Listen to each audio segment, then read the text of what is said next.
I just finished reading this book. I finished it a couple of days ago and I cannot wait to tell you guys about it. I will let you know that I am going to be giving spoilers in this video, so if you're waiting to read it, you're still reading it, or you're waiting for the movie, maybe pause this and come back to it. But this can be a no holds barred video about what I thought of the book and how I think it's going to translate into the movies. So this book is 416 pages long. Okay, it took me 3 weeks to read. It wouldn't have taken me so long, but I got poorly in the middle of it. I didn't want to read, didn't want to do anything, so that kind of took an extra week for me to be able to finish this. Now, this is not the longest Hunger Games book. The longest one is The Ballad of Songbirds and Snakes, which is 528 pages. Mockingjay is the closest to this at 400, Catching Fire is 391, and Hunger Games is 374. So they're all kind of around the same amount. This one just a bit longer than Mockingjay. When I first heard this book was coming out, and I knew that there was a movie also going to be coming out around this, in fact it's been confirmed, hasn't it, November 26th of next year. My initial thought was, she's going to write the book to fit on screen. She's going to want as much content in this book that can translate to the movie. We know obviously from previous videos that I've done that a lot of the Hunger Games content doesn't translate to a 12. We've had the conversation, I've had the comments, you guys know what I'm talking about. This was not the case. I was really surprised with how dark this book was. Before this book even arrived, I'd seen articles, I hadn't read them, but I'd seen the titles of articles basically saying that this book was a hard read, it was hard to read, and you can take that one of two ways. Either it's not written very well, or the content is hard at points, and it definitely is the second. Certain parts of this were interesting to read, to say the least, but we will get to that. So the key points about this book that I think you should know. So this book is the 50th Hunger Games, so it's another quarter quell. And the way that this one has worked is that there's actually 4 tributes from each district who are going to be reaped, so it makes 48 tributes in total. So it's a massive Hunger Games. So that's one of the big changes, one of the big things. Another thing is obviously it's about Haymitch, and it's really nice to have his backstory. It's Haymitch's 16th birthday on the day of the reaping, and that is quite important for later on in the book, and I'll go through that in a minute. So with the quarter quell, it's very much that the rules were picked out of a bowl of options, and what they picked out was that you'd get 4 tributes per district, like I said, making it 48 tributes. So it was massive. There were so many people in this book. So there's the careers, as we know from the previous books, but then you had the other ones, the other people from the other districts, and they all banded together and called themselves the newcomers. And what they did was I don't want to give the whole thing away, but basically it was a plot to, blow up the arena, effectively. So I won't tell you how they did it. Definitely do go read it if you are interested in that. But it kind of gave me a little bit of Catching Fire kind of vibes, like, oh, they're going to try and destroy the arena. But it's different. It is very much different. Haymitch very much is a villain in this, or he's a villain to the capital, should I say. He's our hero, villain to the capital. I think that's probably the fairest way to put that. But he's disguised as a lovable rebel. So there's a lot of things that happen that be it during the chariot bit at the beginning, but just they're being paraded around, be it at the reaping, or be it in the capital as well when Haymitch is there. That all gets recorded, but actually is cut out and adjusted so that the rest of the districts don't see it. So Haymitch comes across as a lovable hero, a rebel, a bit of a scallywag and a scamp. But obviously President Snow, who's 58 by the way in this book, he wants Haymitch to suffer, and my gosh, Haymitch does suffer. So that's just one thing as well. Another key theme, I guess, with all these books is that Snow just seems to hate District 12 anyway. So definitely ripe in there as well. So let's look at some of the key things that happen in the arena. So we're going to start with the mutts. Now we know mutts. We've seen them in the other books. But in here, And I think it's actually one of my favourite things about this is how different they've made the arena, which we'll go on to, but also the things in the arena, like the mats. So the mats in this are almost programmed that they'll go after one person. So if there's 2 tributes there, they'll pre-program to go after just one of them. The other one tries to get these mats off. They won't be able to. They are almost determined and focused on just this one person they need to eliminate. And that happens a couple of times. For the mats, you've got squirrels, you've got butterflies as well. There's also ladybugs as well, which are mats of a form. So they're really interesting. And I think there's also a bird. I want to say it's a pelican, but I think I'm wrong with that. I can't remember exactly what it is. There's also a bird that is very much the same nature, goes after one person, no matter if there's 2, 3, 4 there. They're programmed for that one person. And they're quite brutal, actually, the way that the people are actually, like, dispatched, shall we say. Quite brutal. And I don't think it's going to make it into the book. If it does, it'll be heavily adapted, which is a shame. The one thing I feel, and I know that some people agree with me, I know some people don't, and that is fine. These books, so I was 17 when the first one came out, when the first Hunger Games book came out, and I know these are probably aimed at more of a preteen, maybe like more sort of 13, 14, 15, so maybe I was slightly older than the demographic, but the audience and the fans of this franchise have grown up watching it, reading it. So it would be great if the movies adapted with that. But obviously they want to make sure that they can get the most viewers. So it won't end up being a 15, it'll be a 12. I know that. But some of the things that happen in this are, like I say, like brutal around the mats and stuff like that. And we're not going to really get a chance to see that, which is a shame, I don't think. I think it's a shame that we're not going to see it in the way it was written. It's going to be heavily adapted, or we won't see it on the screen. We'll hear it or know it's happened. So moving on to the arena. So this arena is a tropical paradise, but everything is poisonous. So you can't eat any of the berries, you can't drink any of the water, any of the food that's not in the packs at the cornucopia or sent by your sponsors is not safe. And unfortunately some of the tributes find that out straight away. Haymitch was fortunate enough to find this out in a safe way, because I think he gave a berry to a rabbit and then the rabbit ate it and died, and that's how he realised that it just wasn't safe. But not everyone was that fortunate. But the arena is lovely by the sounds of it. It's volcanoes, it's lots of meadows, it's very tropical. It does sounds lovely, not gonna lie, it sounds really nice. Apart from obviously the poison and having to kill everyone and all that, but the area sounds nice as well. So moving on to the characters. So we got Haymitch, obviously. Now Haymitch is a really interesting character. He is completely different, as we'd expect really, to how we find him later on. He doesn't drink at this point. He's like he can't really stand the stuff. He helps make the alcohol to sell to the peacekeepers, but he isn't actually drinking it. He doesn't really enjoy it, so he doesn't like the feeling of being drunk, so he doesn't do it. That we know obviously changes as he later on actually drinks to numb the pain.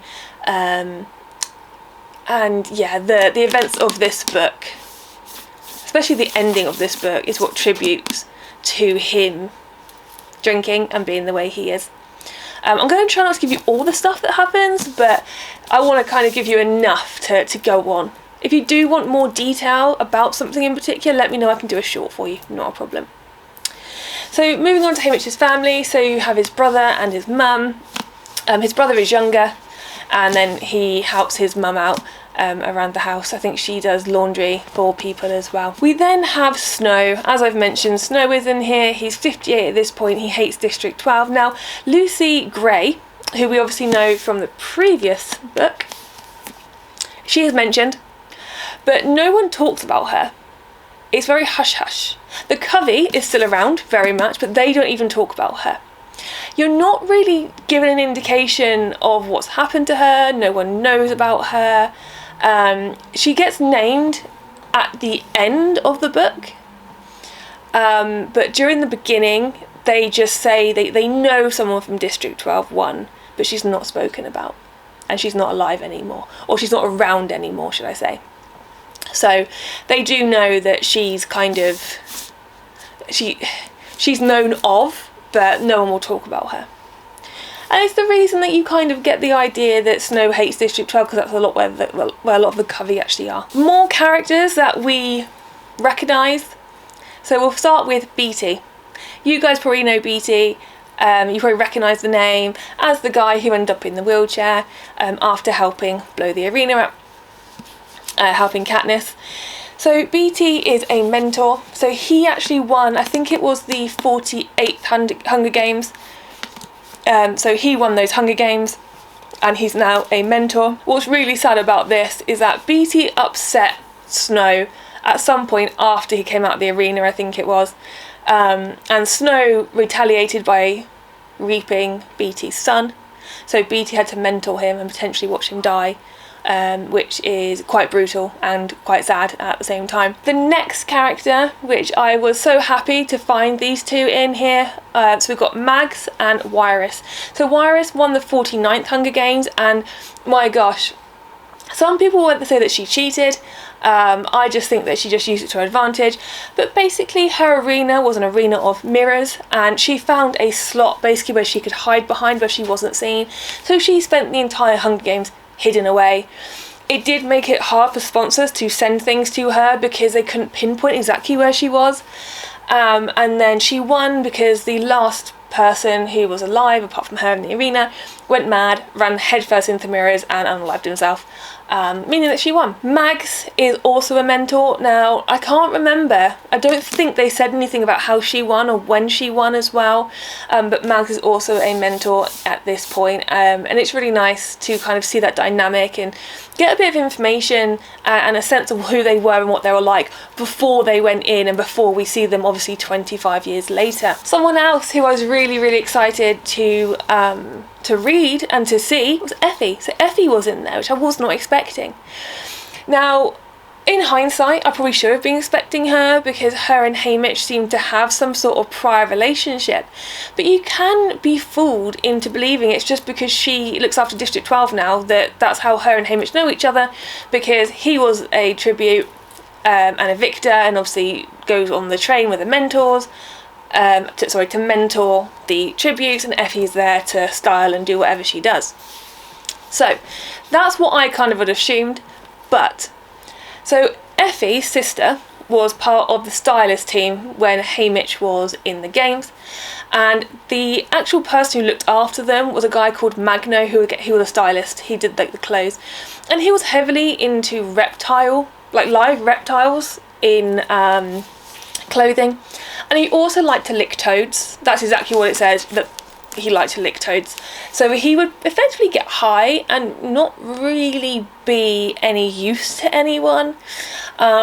So there was one occasion he was meant to come and dress up the tributes, didn't turn up, so Effie's sister called Effie in, and Effie ended up helping out, and it basically transpired that it came to light that Magno wasn't really doing his thing, and that Effie became the stylist, and that's how her and Haymitch actually became really good friends and stuff like that.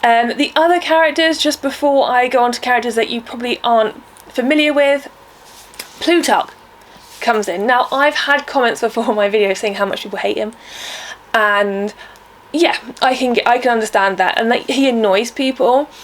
In this book, I found him irritating because I couldn't tell where his loyalties lied. Did they lie with District 12 or Snow? It was very confusing, and I don't really feel like I got an answer from that. Read it, watch it, see what you guys think, and let me know what you think, because I'm still absolutely on the fence of what side I think he belongs.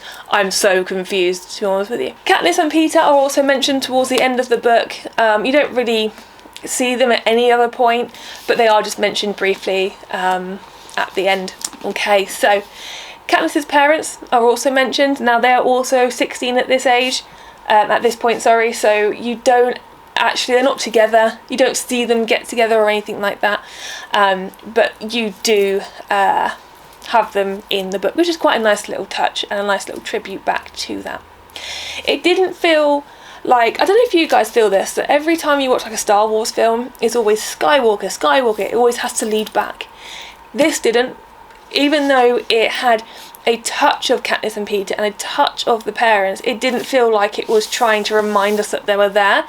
It just fit in really nicely and it slotted into the story naturally, it felt. Okay, so a couple of characters that I'm just going to run through. So we've got 3 more characters I'm just going to run through. The first one, now these are spoilers as to how it begins, so just so you know. So, as I mentioned, 4 people got raped from District 12. You've got the first one, so we're going to talk about Maisie. She was someone that got raped, absolutely fine, so that's 1.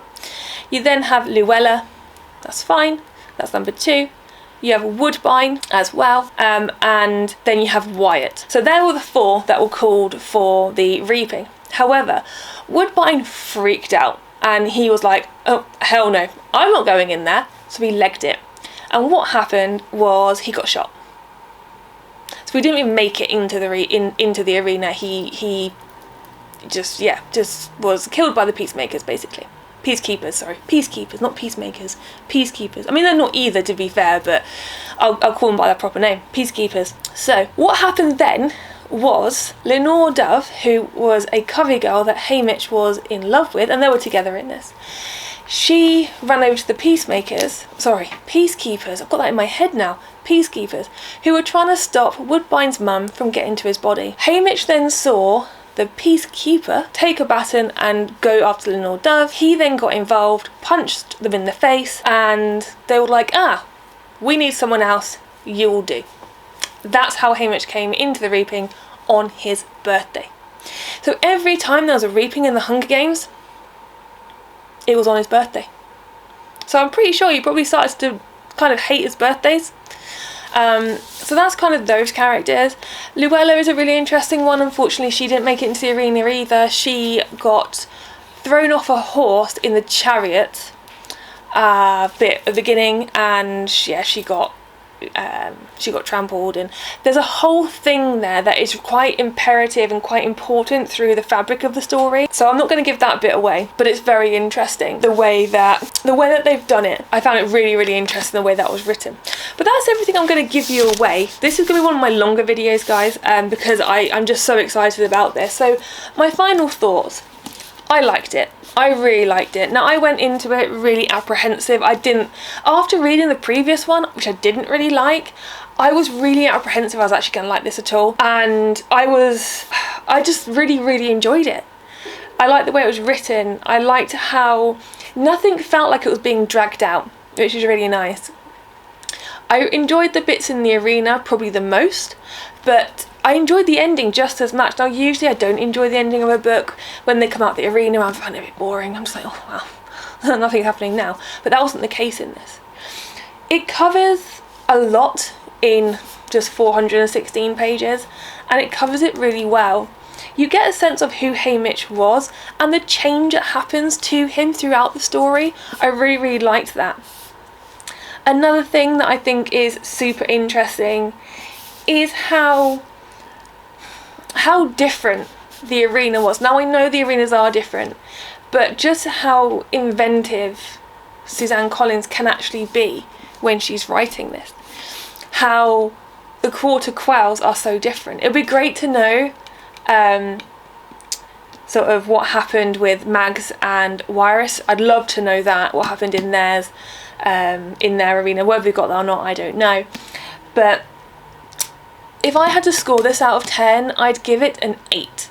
It's not my favourite Hunger Games book, but it's not far off. I am going to do some more videos, guys. I'm going to compare this book to the first book in the ways of obviously the arena, but I'm also going to compare this to the Birds of Songbirds and Snakes because of prequels as well. And I'll be very honest, you guys know I didn't really like Songbirds and Snakes, but I'll tell you for why in that video. Let me know if you've read it, if you're planning to read it, or if you just are avoiding it completely, and let me know your thoughts. If there's anything else you want me to talk about specifically on this book, let me know. If there's any particular points you want me to talk about, again, like I said, I can make a short and I can release that, not a problem. Don't forget to subscribe, guys. I've got loads of stuff coming out this year I don't want you to miss out on. And until next time, you take care.